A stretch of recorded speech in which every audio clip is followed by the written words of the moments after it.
Jesu Kristu uyinkosi, ngiyabingelela entabeni yendlu kaJehova kuyabonelelwa isekhaya lezwi. Bingelela ubaba noma ngiyakubingelela bazali. Ngithi uJesu Kristu uyinkosi. Siyambonga kakhulu uNkulunkulu Baba ngawe ninomama. Ebusuku namhlanje ngiphuphe Baba kusengathi kunenkonzo. Sikhona-ke le nkonzo kukhona wena baba nomama. Ngenxa yobuningi babantu sigcine singasaniboni nanokuthi nilaphi. Kodwa okungimangazile baba, sithe sisamangele lapho ukuthi ngendlela abantu abaningi ngayo. Ngamuza umama umpostoli esesho umhlabeleli, savuma sikhona lapho simuzwa noma besimzwela kude. Kuthe makusenjalo sithi sesibalisa ukuthi asisababona abazali nangokha. Kwavele kwaqhamuka umzalwane wasekhaya lezwi ephethe imayikhi enentambo ende. Wafika lo mzalwane wanginikeza le mayikhi wathi angiyishekhe ukuthi iyasebenza. Ngithe mathi ngiyayishekha ngathothi iyasebenza. Sadumisa nathi lapho la sikhona. Kwase kusuka omunye wasekhaya lezwi wabalisa ukuthi kodwa-ke usephatheke kabi ngoba akasaniboni. Bese watshela umfundisi wakhe ukuthi uzobona nina kodwa manje usephatheke kabi ngoba akaniboni. Ngamphendula mina ngathi hhayi, khululeka mzalwane, ngizokusiza. Baba siyambonga kakhulu uNkulunkulu bezokhonfirm ukuthi lo mkhuleko osenzela wona use-Richards Bay noma ngabe kuthiwa silaphi uyafika. Ngiyakhumbula baba ngize ngisendela i-voice note ukuthi ngiyakhuleka nemkhuleko ngiyayilalela kusengathi into ebengiyikhulekela kube sengathi iyaphambili. Kodwa namhlanje uNkulunkulu ungikhonfirmile ukuthi le mkhuleko osenzela yona use-Richards Bay iyasisebenzela baba. Ngiyambonga kakhulu uNkulunkulu nempi ebengibhekene nayo inqotshiwe. Ngiyambonga uNkulunkulu kakhulu baba ngawe. Siyambonga uNkulunkulu, siyacela sigcinele nina. Kuningi sisakulindele. uJesu Kristu uyinkosi. uJesu Kristu uyinkosi. Amen. Ngiyabingelela ekuseni ngelihle igama lenkosi Jesu Kristu waseNazaretha. Jesu Kristu inkosi. Ngibonga uNkulunkulu bathandekayo ohlale muhle ngezikhathi zonke. Ngibonga uNkulunkulu ongumnqobi, uNkulunkulu osithandayo. Ngibonga umusa wakho miphakade. Ngimbonga kakhulu uNkulunkulu. Ngeviki eliphelile kule 2 weeks back ngeke ngabinyalelwa isizukulwana. Umama wasishiya ngo-2021 wasandulela. Manje sisele nami lesizukulwana. Walimaza igate. Wangabonakala ukuthi ulimele kakhulu ngoba ngumntwana wayecrash. Weekend yakhona ngiye ekhaya. Suka la emsebenzini ngifica umntwana isandla sivuvukile. Ngamkhulekela. Ngabeka nomkhuleko lo waka May 18 esandleni sakhe. Bavuka bamuse ekliniki. Ekliniki bamnika incwadi ukuthi aye esibhedlela. Manje bokunganamali elingene ukuthi bagibele bobabili. Bangitshela ukuthi ikliniki bathumele esibhedlela. Ngase ngithi ngizabathumelela imali yokuya, kodwa ngicela baphinde bavule umkhuleko waka 18 May. Umkhuleko lo ngibathumelele wona. Base bayawuvula bakhulekisa lo mntwana, bayambeka una 4 ubambe 5 years nge-1 ngesonto. Umntwana loyana bathi ngakusasa wathi hayi mina ngiye esibhedlela ngipholile. Saputshuka isandla lesiya. Umalumakhe wamgeza ngeDettol. Waphola umntwana. Mabambisele ekliniki ngoba besifuna approval ukuthi kungabi ne-infection. Bathola bathi hayi upholile, kusho ukuthi bokuqumbe ubovu. Namanje uphilile. Benginayo i-weekend yonke. Thanda ukubonga uNkulunkulu bathandekayo. uNkulunkulu osilwelayo nalo mkhuleko esiwukhulekayo uyasilamulela, uyasilwela. Siyabonga engcwekeni yenkosi kakhulu. uNkulunkulu ambiyele njalo nomndeni wakhe nomama. Siyambonga uNkulunkulu. Jesu Kristu inkosi. Amen. uJesu Kristu inkosi baba. Ngiyabingelela entabeni yendlu kaJehova kuyabonelelwa. Ngiyaxolisa baba ukuthi angizwakalanga. Ngizothula ubufakazi ukuthi ngingenelelile inkonzo yomkhosi. Baba bengigula esithweni sami sangasense. Bekumila izinto amatshatshaza nje maphapamuka. Kuluma busuku nemini. ngiye esibhedlela i-treatment bengingasebenzi, benginikeza yona bebekade banginikeza yona. Kodwa ngingenele inkonzo yobukhosi baba, wasipha nelizwi sikhuleka kuba seRoma, ngikhuleka kuba seRoma 10:9.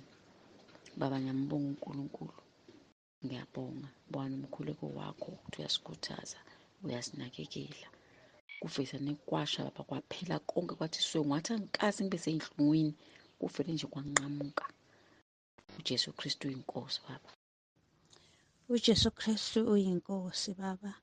Ngiyakubingelela egameni likaJesu, ngibingelela nomama, ibandla lasentabeni likaJehova kuyabonelela, abazalwane ekhaya lezwi. Ngiyababingelela egameni lenkosi yethu uJesu Kristu waseNazaretha. Ngithi uJesu Kristu uyinkosi. Baba, nje ngiphakamisa amandla kaNkulunkulu nokumbonga uNkulunkulu ngezinto uNkulunkulu akazenzayo empilweni yami nasemndenini wami. Abantwana bami bake baphuma ngemoto beyobona omunye umntwana esibhedlela eThekwini.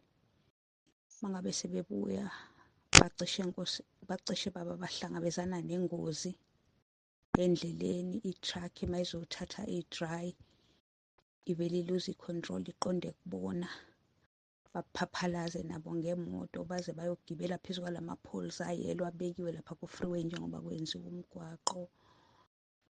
Bebalekela ukuthi bangene odongeni ngoba mayibampitshela odongeni i-truck izobafahlazela khona. Kodwa nje uNkulunkulu emuhle, wayikhalima baba i-truck yabuyela esimweni. Bona baze bayofala kahlela kulowo ma-poles, kwahlafaka nesibuko lesi lo driver akabuka kusona, sawa salahleka le, kwaphoqa ukuthi bame eceleni njengoba ku-freeway kunengozi, bame eceleni. Kodwa omunye wehla wagijima wasixosha isibuko wabuya naso. uNkulunkulu wabathwala nje ngoba phela sasingasakwazi ukusebenza ngendlela esasesifahlake ngayo. Ngambuka nje uNkulunkulu, ngambonga kakhulu, ngathi uNkulunkulu muhle. Naleli gama nalesi sivume sithi uJesu Kristu inkosi siyasebenzela kakhulu, ngoba ngalelo langa nje bephuma kwafika nje kumina ukuthi hayi eke ngiguqe ngikhuleke. Nakuba vele mabehamba ngiyeke ngisho ngithi kuhambe nenkosi enigcine nilonde indlela yonke, kodwa nje ngathi ake ngiguqe ngikhuleke. Kanti uNkulunkulu uyazi ukuthi khona into ezokwenzeka. Ngiyambonga kakhulu uNkulunkulu baba, buningi kakhulu ubufakazi. Sibonga nangey'nkonzo enihambeni senzela zona la emahlelweni ahlukahlukene. Baba, siyabonga kakhulu uNkulunkulu, akakugcwalise ngalamandla akugcwalise ngawo. Siyakhulekela nomama siyekile ngoba ney'nkonzo zangoLwesine ziyasithinta kakhulu. Baba, siyabonga nje ngokufundiseka okuningi besingakwazi, kodwa manje sesiyakwazi. Siyambonga kakhulu uNkulunkulu. Ngani anikhulisa, nigcina nilonde nomndeni wonke. Jesu Kristu yinkosi, amen. uJesu Kristu inkosi. Ngiyabingelela kubaba umpostoli nomama umpostoli, kwelihle igama lenkosi yethu uJesu Kristu. Ngibingelela ekhaya lezwi nasentabeni yendlu kaJehova kuyabonelelwa. Ndinobufakazi endifuna ubudlulisa namhlanje bazalwane, ukuthi ngoJulayi sasise-Richards Bay. Ngakhuluma nabazalwane sasilele nabo e-cottage. Ngimangalisiwe ukuthi ikhona into estrange eyenzekile. Ngoba sasibuye ebusuku enkonzweni sikhathele, avuka ama-dentures wami ekhutshiwe emlonyeni efakwe phansi komqamelo.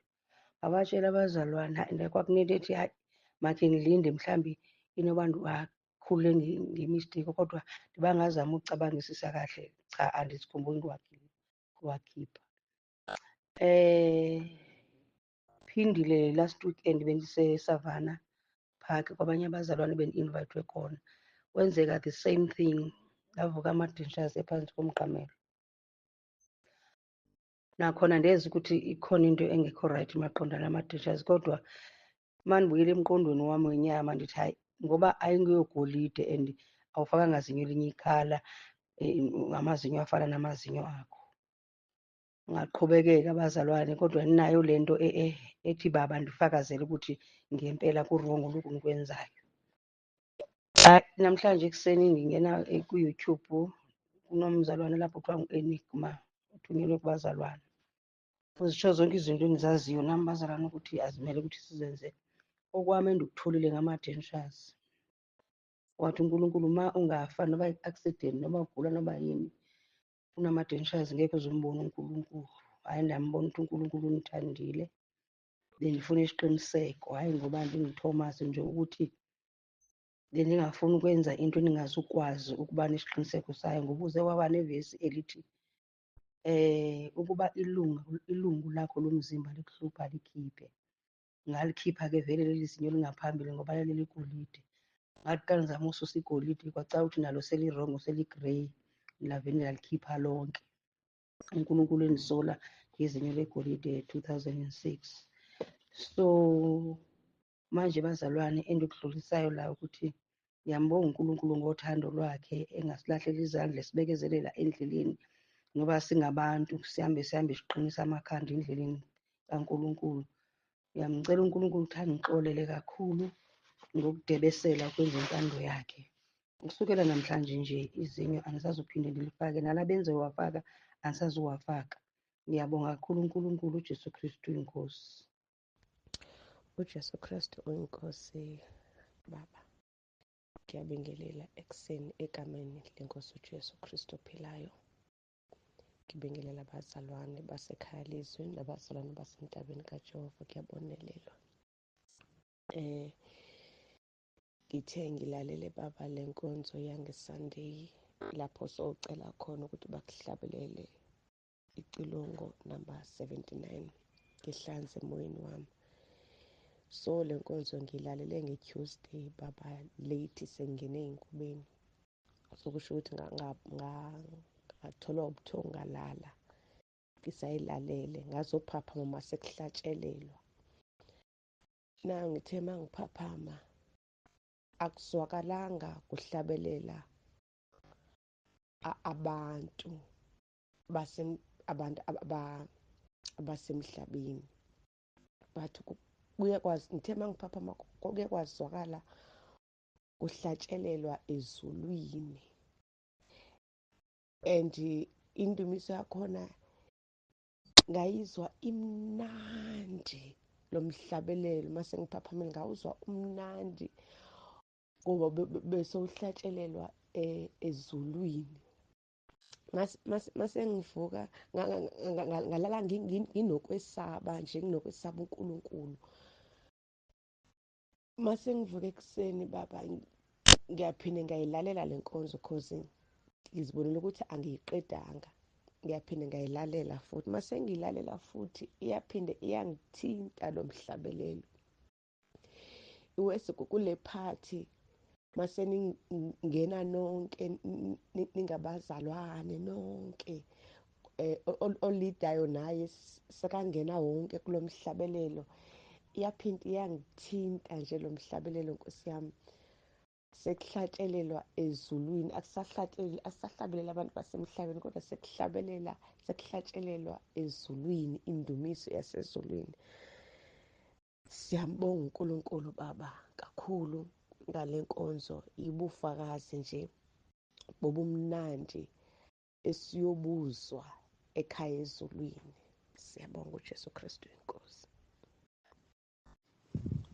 uJesu Kristu uyinkosi. Ngiyabingelela ekuseni baba nomama nasekhaya lizwi, ngiyabingelela nasentabeni yendlu kaJehova, ngiyabingelela. Ngiyambonga uNkulunkulu, ungivusile nami ngikhulekela ukwenza kahle usuku angiphe lona. Baba, nginobufakazi nje Nkosi yami.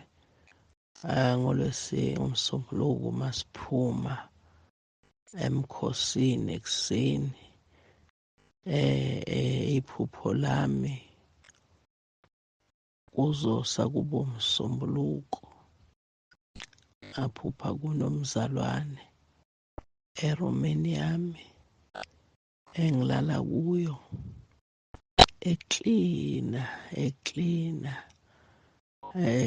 Kwaba khona ikhashana engathi ngiyamvimba ukuthi hayi phela yeka, ngizosala ngiqhubeka, kodwa waba nesineke, waklina eromeni yami, waklina, khipha konke.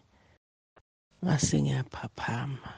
Ngithanda ukumbonga uNkulunkulu, ngithanda ukumbonga kakhulu ukuthuthumele, haleluya, ingilosi yakhe ukuba izothanyela wonke amabibi egameni likaJesu, Jesu Kristu inkosi, amen. uJesu Kristu inkosi Baba, ngicela ukukubingelela Baba, ngibingelele nasentabeni yendlu kaJehova kuyabonelela, nasekhaya lethu. Ngicela Baba ukweletha ubufakazi kumkhosi ka-3 days ebesingene kuwona, ukuthi bengithi uma sengilele ebusuku ngiphuphe kabi, ngibone nabantu engathi bafishane, engathi bakhona la endlini, kodwa bengithi uma ngithi ephusheni uJesu Kristu inkosi, uJesu Kristu inkosi, bavele babaleke baphume. So ngiyabonga kakhulu Baba. Bekuba khona okunye bengikubona bekuba yilwane nje ngathi ziyahaqazela ngezisu khona la endlini. Ngisho yena futhi uJesu Kristu inkosi, zishwabane iphelelwa amandla. So siyambonga kakhulu uNkulunkulu ngomkhuleko Baba, uJesu Kristu inkosi, amen. Jesu Kristu inkosi Baba, ngiyabingelela ubaba uMpostoli Nsibande, umndeni wonke wasekhaya kwaNsibande, abazalwane basentabeni yendlu kaJehova kuyabonelelwa, abazalwane baseKhalezwi. Baba, ngiyathanda ukubonga uNkulunkulu kakhulu. Kade sisemkhosini ka-3 days okukhulekela iy'nkonzo zabesifazane. Ngiye nga-eda i-prayer item ngicela ukuthi uNkulunkulu angiphe imali ngendlela izinto ebezihlangahlangene ngakhona, bekukuningi kungaphezulu kwalokhu engikutholayo obekudinga ukuthi ngisebenzise imali. Baba, ngithule nje ngoba ngisamangele, futhi ngiyasho impela ukuthi ngiyazisola ngey'khathi eziphambilini lapho engangingaqedi khona imikhosi. Ngiyabuka nje ukuthi ukube bengikade mhlampe ngalezo y'khathi noma ngale minyaka ephambilini ngiyiqeda imikhosi, kuningi kakhulu engabe uNkulunkulu sengenzele khona. Ngibonile ukuthi ku-wrong kangakanani ukuthi umuntu arobhe uNkulunkulu ubaba, uNkulunkulu Baba. Baba, uNkulunkulu ungiphe imali ngendlela engimangazile namanje futhi ngisamangele, ngoba ngomsombuluko bekufanele ukuthi ngiqonde nje kuleyo ndawo and bekune-voice ethi uNkulunkulu uzokupha imali. Futhi uma ngifika khona lapho ngafika nje ngayithatha ngikhalm, angazanga. Emva kwalokho ngiye ngaguqa ngabonga kuNkulunkulu Baba ngaleyo mali angiphe yona. Bazalwane, namanje nje ngisamangele, hhayi ukuthi bengithule ngoba lobu bufakazi mhlampe ngibuthatha kancane, kodwa nje ngibone nje isimanga namanje futhi ngisamangele. Ngithi Baba, ngiyambonga kakhulu uNkulunkulu Baba. Ngiyabona futhi ukuthi uma ngabe umuntu ehleli kuye uNkulunkulu, naye uyathembeka kumuntu wakhe. uJesu Kristu inkosi. uJesu Kristu inkosi. Baba, ngiyabingelela ekuseni. Baba, ngithe izolo uma ngabe ngabo-9 uma ngabe ngiyilalela inkonzo yayizolo Baba, ngiguqe ngikhuleke emva kwalokho bese ngibile embhedeni ngihlale ngibeke ifoni, ngigobile Baba, ngibuka ifoni. Uma ngigobile ngizwa ngazathi khona umuntu ongishaya ngempama. Lento Baba yenzeka ngokombono, kodwa kube ngazathi yenzeka ngempela, ngathuka. Ngathi hayibo, ngathuka. Ngithe ngisathukile Baba, ngizwa ngazathi khona umuntu okhulumayo uthi uSathane, ubethi uyaqeda ngawe kusasa uvuma izono. Hawu Baba, kanti yonke lento eyenzakalayo ngibhizi ngibhala ama-date a-wrong. Ngixova izinto nje, isikhathi sami sokumele ngivume izono. kanti usathane umelene nami. Nkosi, awu baba, usathane wamelana nenkonzo yokuvuma izono. Sengathi singayikhulekela singenele ngisho emkhosini, ngoba uzosibamba baba manje ukuthi mhlambe kwesinye isikhathi sekushaya isikhathi sokuthi sizivume izono, singalikhuluma iqiniso, bese ephinda futhi ebambelela kuleyo nto leyo ukuze aphinde adistroy aqede ngathi. Nawo umonakalo omkhulu baba wesitha esihlasela singafuni ukuthi sisihlambulule phambi kwenkosi. Engingakusho baba ukuthi nje ngicela ukunibonga noma ngiyabonga baba noma ukuthi nisikhulekele. Into engisho ngithi makuthiwa angikho eKhalezi nasentabeni ngabe kade ngawa, ngoba ifika impi yesithi, ubone ukuthi impi yesithi, ubone ukuthi la sekuphelile ngami, kodwa othuthu usabuka lesimo aphinde uNkulunkulu babaziveze, uvuke ukuthi umntwana kaNkulunkulu. Baba, ingithintile lento kakhulu enhlizweni yami, yangithusa. Ngize ngalala ngithukile kwangazathi lento le ikhona la endlini, lento engathi iyangishaya.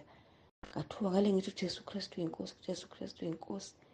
Ngaze ngazumeka ngithukile baba ukuthi kanti isitha simelene nami kangaka. Baba, siyabonga imikhuleko enisenzela yona. uJesu Kristu inkosi.